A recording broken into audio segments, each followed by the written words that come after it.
Hey everybody, Diane Haggerty, Grassroots Taxes again. This is part 2 of how the stock market works, how you pay your taxes. I just made one that was how to pay your taxes. If you made any money, if you lost money, what to do with that. That's great. Let's talk about how the stock market really works.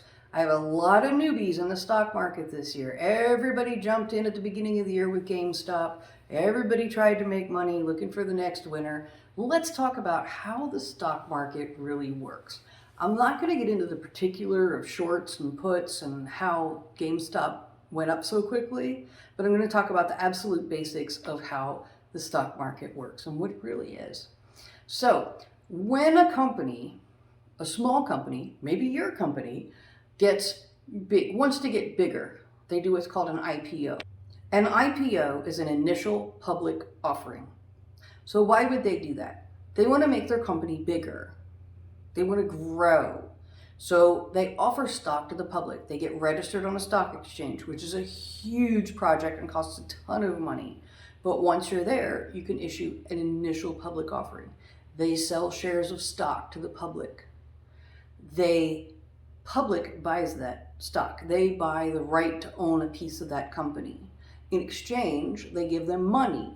So now the company has a lot of money. What are they going to do with a lot of money? I don't know. What would you do with a lot of money? They spend it. They grow their company. They hire people. They turn into a big company, hopefully, or they fail. Either one. We don't know what's going to happen. But initial public offerings, that money goes to the company. And they get to keep it and do what they want with it. And you get to be an owner and you get to vote for who runs the company. Okay, great. All right. So that's how they raise money. When you are a owner of the company, what happens? The company makes money.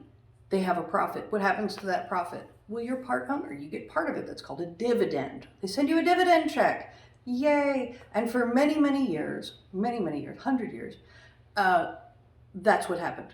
You owned stock. The stock companies paid you dividends. You had investments. You got money every year from the profits of the companies you owned. Great.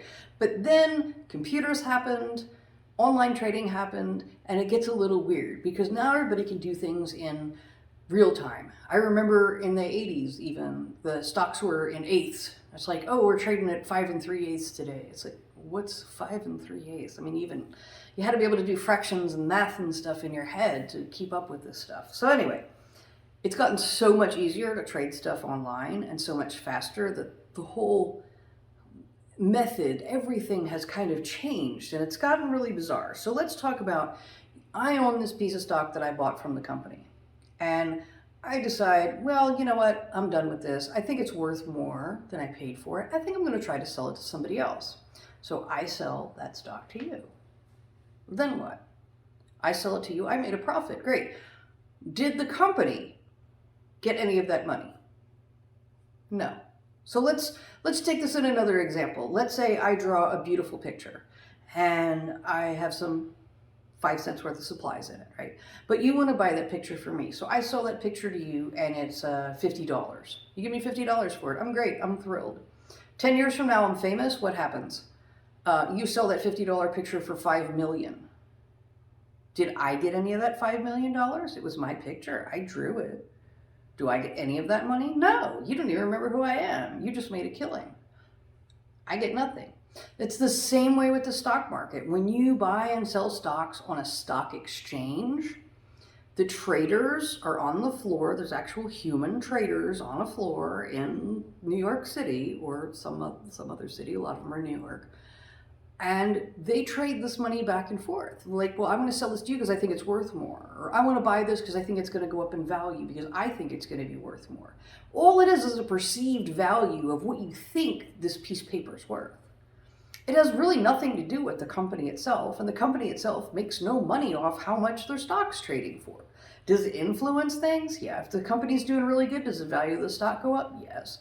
If somebody does something stupid in the company and makes a mistake, does the value of the stock go down? Yeah. But does that really have anything to do with the finances of the company?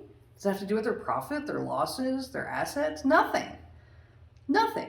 So basically, I hate to say this, it's like a gigantic casino where you're just betting on whether the value of something, the perceived value of owning a piece of a company is worth more or less than it was when you bought it. So you're not actually gaining anything. So if you don't hold that stock and get paid dividends as, profits from the owner of the company, you're really not getting anything from that company at all. You're just buying and selling perceived value of things as if you're in a giant casino. So that's how the stock market really works. Money comes and goes very quickly, but the money never actually goes to the company. So remember that when you're buying and selling stocks. It's all based on perception or what people think is going to happen next. So that's all I've got to say on the stock market, but I do have something to ask you. Please, please, please hit that subscribe button. Please hit the subscribe button. I need 1,000 subscribers in order to continue to bring you this content for free. So please hit that subscribe button, get me to 1,000 subscribers. I love doing these videos for you, but I need some help and I can't hire anybody to get some money coming in off this channel. So have a great 2022. Report all of your stock trades on your taxes in 2022. I hope you made lots of money and have a happy holiday.